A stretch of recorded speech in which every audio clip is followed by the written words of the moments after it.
Man, it's raining. Who is this?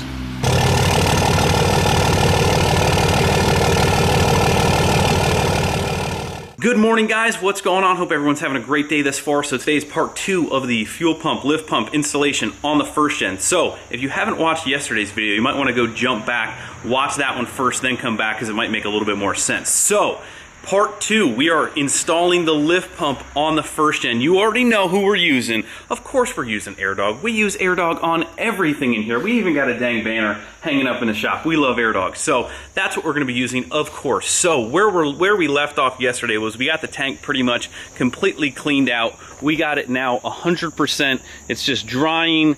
Everything is prepped. We got our black 1/2-inch push lock hose warming up in the sun to make it a little easier to use.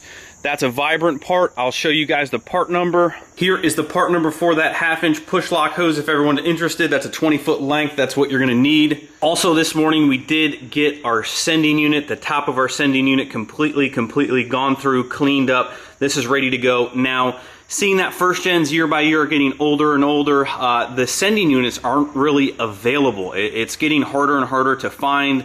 Even aftermarket stuff is really not available. I have heard some guys using a gas sending unit, modifying it, and that works for their fuel gauge and their returns, and actually is a completely plastic tank. So I am looking into that, but unfortunately not even available today for me. This filler neck gasket is also still not available today for us. So that might have to wait as well. So we might be putting things back temporarily just to get the truck done and running. We might have to revisit you know, this gasket and possibly a different sending unit in our returns. But this will work for today. It will work well. It's just not really the complete installation, but again, not a big deal to revisit. All we got to do is pop the drain on our bean sump and drop the fuel again, and it's really not that bad. This fuel tank is really not that hard to drop, and that's pretty much where we're at, guys. We are ready to basically pop the pump on, start running some lines, and get this guy fired up. Just a quick look at the bean sump installed. We do have the plate sandwiching on the inside, and basically that squeezes the tank with a big thick O-ring here around the rim of that, and that's what seals that. One bolt with a drain design. Very nice. That's done. A little loose, that way we can position it. Top of the fuel tank sending unit is in, all cleaned up, ready to go.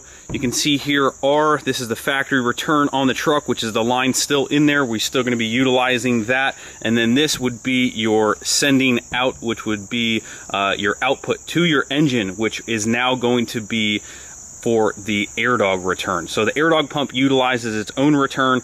That is going to be used in this port. This is the engine return, and the output to the engine is from our bean sump drawn right off the bottom. Like I mentioned, we will revisit this. We will get a new seal around the filler neck. We will see if the gas sending unit will work for our fuel level sensor. And again, ultimately these returns, you would want them going down to the bottom, and temporarily these will do, but we will revisit that. But for the time being, seeing that parts are days away, we don't have that kind of time. We don't want to miss an event. This isn't really technically all that incorrect. It will work, it will do the job, and we won't miss an event. So that's the way we are running it for now, temporarily. I've said multiple times, we will revisit this. We will get this perfect. Guys, what the heck is this? Man, it's raining. Who is this? Oh man, somebody trying to turn around in my damn driveway. Oh, they must have got lost. Oh, or they're hand delivering some AirDogs. All right, guys, so as you probably have guessed, AirDog is at the Greg A garage. So first off, we're gonna start by going over their awesome tow rig setup and their event trailer, because I know you guys always want to hear about 4th gen stuff. So we're gonna go over that with our man Alex. What's going on, Alex? Not much, man. Just hanging out. What do we got here? What year is this thing? It's a 14 Cummins. We bought this truck new off the lot after we sold our 2009. We bought this truck brand new. It's a crew cab, short bed, Laramie, 6.7. Had the 68 RFE in it. We actually went through 4 factory transmissions in this truck. Decided to go with Firepunk's 48RE complete standalone swap in the truck. So it's got a golden nugget trans underneath it. See that? We did a whole lot of other work underneath the hood too, just to make the truck perform better. Now, just because I know you guys are going to say something, you guys just got back from what, Montana? We drove out to Idaho, so we drove 29 hours to Idaho from Indiana. No comments on the dirty engine bay. Give them a break. This thing works. Yeah, she's on the road most of her life. It's got almost 118,000 miles on it now. Yeah. So within the last 3 years, we've put a lot of miles behind the motor of this truck. But we had our buddies down at Dunright Diesel Performance in Osgood, Indiana, do a whole lot of work to it. The guys from Fleece Performance hooked us up with a sweet second gen swap on this truck with the Steed Speed manifold. It's got a 67.7. It's got a 4-inch diamond eye exhaust on it, the Fleece coolant bypass. It's got ARP 625s in it. Chris from ARP hooked us up with those. So stock fuel? No, it's got pump, right? It's got a Fleece PowerFlow 750 down there in the valve and on the side of the pump, or on the side of the block. You can see it there. And then we've got one of our AirDog 2 4G 165s feeding the distribution block from Fleece as well. On the side of the block there, gets rid of the factory fuel filter, and then that obviously feeds the PowerFlow 750. And then Rick from Exergy hooked us up. We've got a set of 100% over Exergy. Oh, really? So yeah, she put down right about 800 horse on the dyno. So, and that's what you tow it on too? Our tow tune's around 690. Okay. So about a 700 horse tow truck. She'll run about, she runs pretty cool for having a single and 100% in it. She'll only run about 1,000 degrees towing a high grade with the trailer behind it. So nice. She's pretty good. I think what we're gonna do is, haven't seen a whole lot of guys do it yet, but I think we're repurposing our old DEF tank for a water meth. So we're gonna use the DEF tank on the truck, clean it out and everything, and use it as a water meth kit for it. It's got a standalone, the anteater controller up here. Like I said, it's got bugs on it, so it's filthy, but the standalone anteater controller for the trans. So how is spool on it then? It's probably pretty good, right? I run a 467 on my tow rig on stock fuel, and it's nice.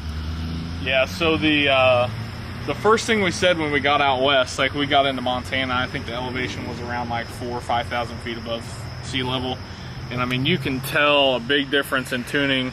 Obviously, this truck's been tuned in Ohio, and out in Montana, the elevation's so high that the pre-boosts on this truck is they're smoky. So out west, the spool is a lot different. Here, I can take off with this trailer and tune one, and there'll barely be any smoke. It'll have a light haze to it, but they spool quick. The trans is phenomenal. Yeah. With this trailer behind it. So I get this a lot about guys wanting to build their 68s, and a lot of people are planning on at least 600 or 700 horse because they make it so easy. Now, honestly, and I don't know if you would agree, but I know it's a big bite off the top, but just go right to a 48 swap. Now that they, why build a 68 when you can just do a 48 right off the bat? Yeah, so because you've put a lot of 68s in this thing, you said. Yeah, so we had 4 factory 68s in this. We had a couple. We had the first one obviously just went out because it was overworked, and then the second one we actually snapped the input shaft in it with the trailer behind it. It was going up a grade, downshifted, and snapped the input shaft in half on it. After that, they rebuilt the trans, cut a seal in the trans, and then burnt the trans up after they cut a seal in it. And then after that, we decided to go to an aftermarket 68. That didn't last as long as we would have liked it to, so we hit up Levon and Rick Fox and all them guys from Firepunk out in Plain City, Ohio, and we dropped it off over there, and within 2 or 3 days, they had the whole entire truck ready to go, roll onto the dyno and start dyno tuning this truck so that we could get out on the road. So we were actually leaving for a trip that weekend. I think it was Shide. It was the first trip this took out to Terre Haute. But it's got a Comp 2 Fire Punk trans in it, so it's got a quad disc DPC converter in it. It's got a fat in, fat out, billet intermediate. Oh, so you went just full tilt, tilt right off the bat. I mean, honestly, and my opinion is, if you got a 4th gen, if you're thinking about getting a trans done, you're going to be spending a lot on a 68. And why even question it when you're kind of like, if it's going to like hold the power that you want? I mean, in my opinion, it just makes, I mean, yes, it's more money, but what would you rather do? Spend a little bit more money and do it once, or have multiple 68 issues even with a built trans? And I know a lot of people who would say the same thing. But yeah, some of the cool things that Levon talked to us about, and obviously the big thing with this truck is we're on the road a lot with it, so yeah, we want to be able to run 80-85 mile an hour and not be winding out RPMs and hearing that drone in the cab. I mean, it's a straight 4-inch exhaust with a 2nd gen swap on it, so it's loud. So basically, one of the big things we talked to him about is, you know, how much of an effect is this 48 going to be compared to the 6-speed 68? And he told us, he said there's really only about a 100 RPM difference between the 48 and the 68, to the fact where you won't be able to really tell the difference. And the cool thing is with the Porcupine controller inside, there's 3 different trans tunes on it. Okay. So I can take this truck and drive it down the road, pull the trailer and everything. I can switch it to tune 2, and that trans won't shift until 3,000 RPM in every gear. Nice. So I can forward. We literally picked this truck up from Fire Punk, and within 15 minutes of us picking it up, Levon had us out on the road full drive launching this thing. He goes, I would rather it break here than break on your guys' trip. So he said, we're gonna go test this thing and make sure it's running right. And it's got a street tune, it's got a race tune, and it's got a dyno tune for the trans. And you can also turn overdrive on and off with a button inside the truck. So everybody wants to know 305, 45, 22, and what are these 22 by 10s? They're 22 by 12 Soda and Novocaine. Okay. Ryan from Soda hooked us up with those. Spike metal lugs, Ditto 420s. I have to say, I've seen some companies' tow rigs, but this is a pretty nice setup. Yeah, so this truck was actually a 2-tone truck, so it's actually this silver below the body line. Oh, so it's only like half wrapped? Yeah, and then it's a real dark gray underneath. Yeah, it's this color right here underneath. And I don't know if you want to get a shot of the roof. We've got a sweet. Oh yeah, we got to do it. We got to do it. Sweet thing on top of the roof we did for. Oh yeah, that's awesome. That's awesome. But yeah, these are just some of the companies that helped us out with our truck. Fire Punk, obviously, with the sweet 48 swap fleece with all the great parts underneath the hood. Alligator hooked us up with a set of it's got 110-pound valve springs, push rods in it. ARP with the 625 is done right with all the mechanics work under the hood, putting everything together. Extra G with the injectors. Firewire hooked us up with some sweet LED headlights, because obviously everyone knows the projector lights in these trucks are horrible. Yeah. And you can't see anything, so he hooked us up with some sweet bright LED lights, and then obviously Soda with the sweet wheels. So that is a pretty serious tow setup. That on a 2013 is pretty much exactly what we did to Jesse's truck. I mean, that's pretty much, without going into cylinder head and you know, long block, that's pretty much fully built truck. So obviously you guys could probably tell Englishtown Diesel Nationals, that's where we're headed this weekend. They're on their way here, so they were kind enough to stop by, hand us off a pump for the first gen. We're gonna get to that here in a little bit, but they will be down at XDP. Make sure you guys stop by and see them. Go talk to Alex, he's the man. You guys running any discount codes this weekend or no? Yeah, so if you say Greg A, the code word, what you get a super secret deal? Yeah, so if you guys come out to the show, whether you come out to the raceway or come out to XDP's actual open house at their shop itself, we're selling pumps for pretty much a discounted price of a little over $100 off. So nice. If you buy one of our 4G units, they're normally $740, and if you buy one at the show, you're going to be paying $635. That's a pretty good deal. So cool. So you'll get a good deal. So what are we putting on the first thing? We're putting a 4G. Yep. 165. So this will be basically the pump that's going on there. This is just a cutaway showing all the internals of our pump and how they work and how they're built and everything, just so you know exactly what's going on inside your system, to give everybody an inside look of everything. And then this is pretty much a full rundown setup. Holy disco lights. Oh yeah. So this is supposed to duplicate what your fuel is going to do in your stock fuel tank. Right. Look at all those bubbles. This is normally all the air that would be passing through your fuel system, headed to your engine. As a lot of people know, oil in like the bottom end of your motor creates a buffer area between metal, so you don't have metal on metal contact. Well, diesel fuel does the same thing in your injection system. There's no oil moving through your injection pump. There's no oil moving through your injectors other than oil-fired injectors, but you don't have actual oil on your pistons inside your injectors. So what AirDog does is it's going to remove all that air. But when you have air in your fuel, that leaves a space for metal on metal contact. So when you have metal on metal contact, you get scoring and all kinds of bad things that happen to your injection pump and injectors, which will help it go out over time and cause it to have problems. So this is basically going to be our return that will go back to the tank when I turn the AirDog on.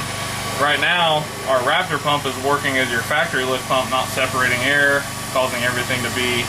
Oh, okay, so what we're looking at right now is this pump not even turned on. Right. This pump is basically just mimicking what your factory lift pump would be doing, dumping water. Yeah, and you can see all the entrained air in here, all the bubbles that get created in this fuel from agitation, and whether it's sloshing or just fuel being returned back to the tank, it's going to create these air bubbles. Which you can see the difference from the air here, just from this going through our pump and how much it's toned down, just literally traveling through our system with the pump not even on. So when I turn the AirDog on, it'll bleed air off here and it'll send fuel back to the tank. And then you'll see to where this sight glass going to your engine will clear up and it won't have any air bubbles in it. So basically when I turn the AirDog on, your Raptor pump's going to work as a restriction like your injection pump would. So when I turn the AirDog on, it'll start bleeding the air off here, and then it'll start clearing up to where you don't have any air going to the engine.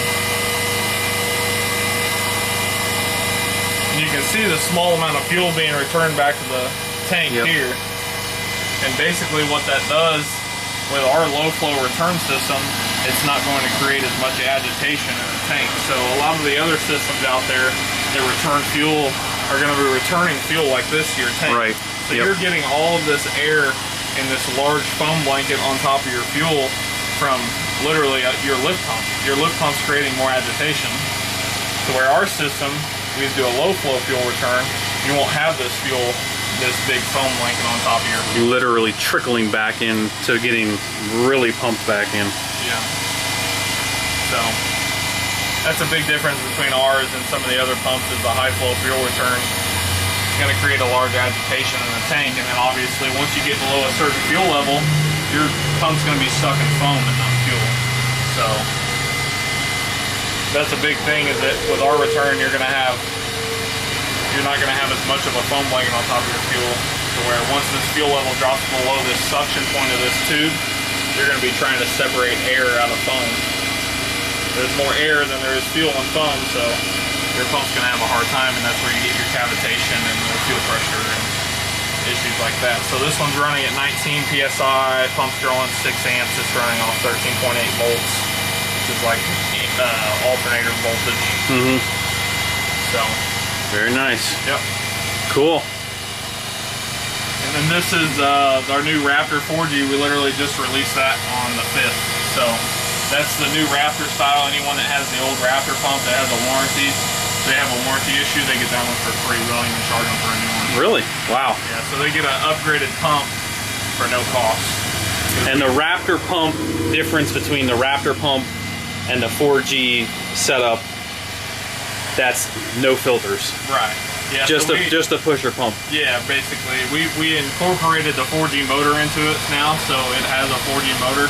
and it also has a diaphragm fuel pressure regulator on it. The diaphragm regulator is going to allow for a higher adjustability in fuel pressure. It's going to allow for more fuel volume at a higher fuel pressure and just greater, smoother adjustable range. So you can put that pump on a Duramax and take it off and put it on a 6.0 and run it up to 70 PSI if you want. Cool. That's awesome. So, like I said, make sure to stop by, see AirDog at this event, and Saturday and Sunday at the XDP's event this weekend in Englishtown, and at their location in Wall.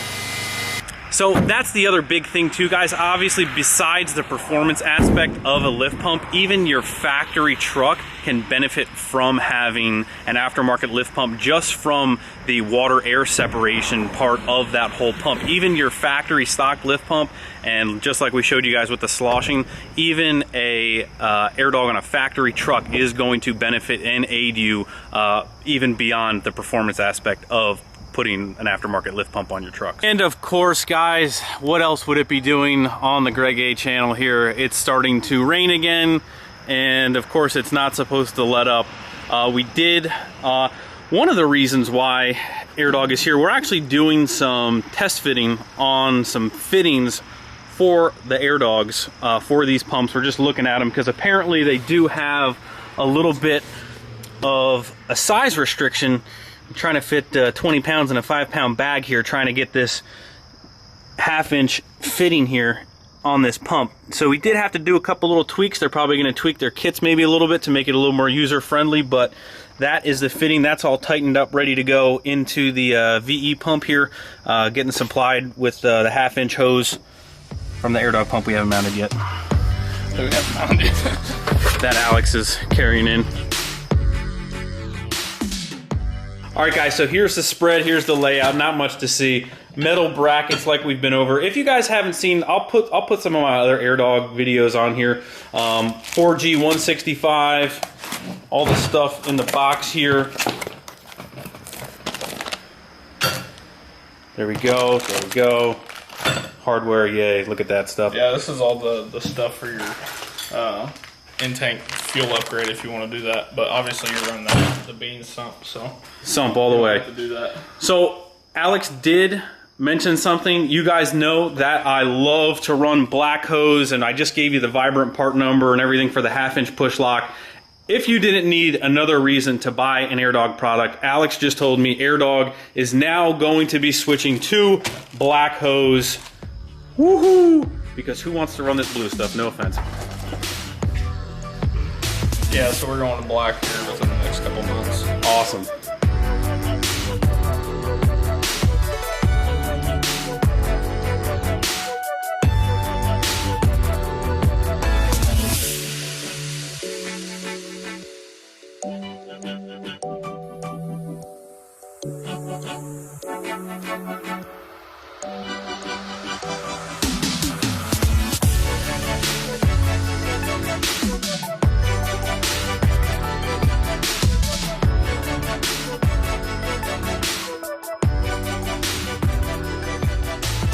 Alright, man. Thanks. Thank you, Alex. Bye. Bye, love you, bye. Adios.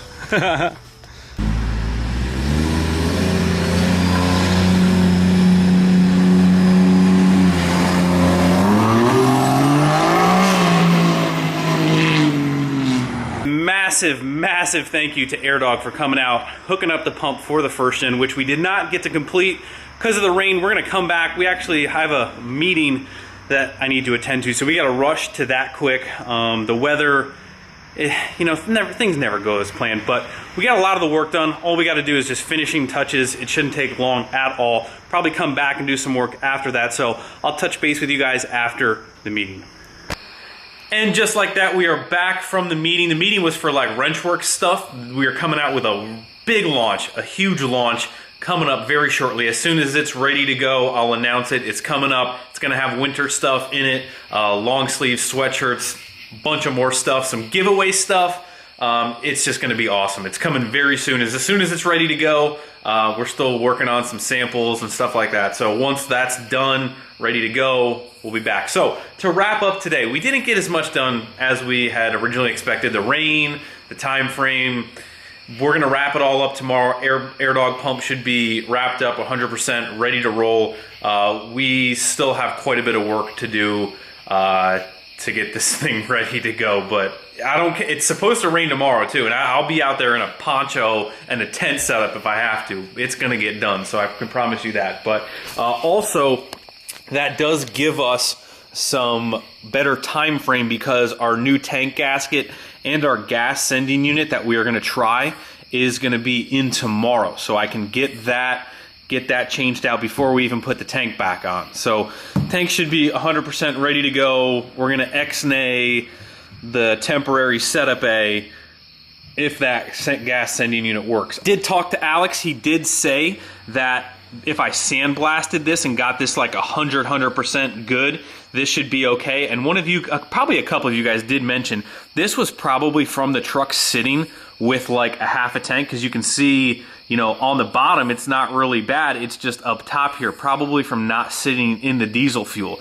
The diesel fuel will prevent that from happening. So the rest of it's cleanable. So that still could work if we got it sandblasted. So if we were to go that route, I would get that completely overhauled. We could just wire wheel it, but there's a lot of nooks and crannies, and I would want that 100% perfect before it goes back in there. I'm trying to not contaminate the nice new pump. But that is gonna wrap up this video, guys. I have more parts that we didn't even get to.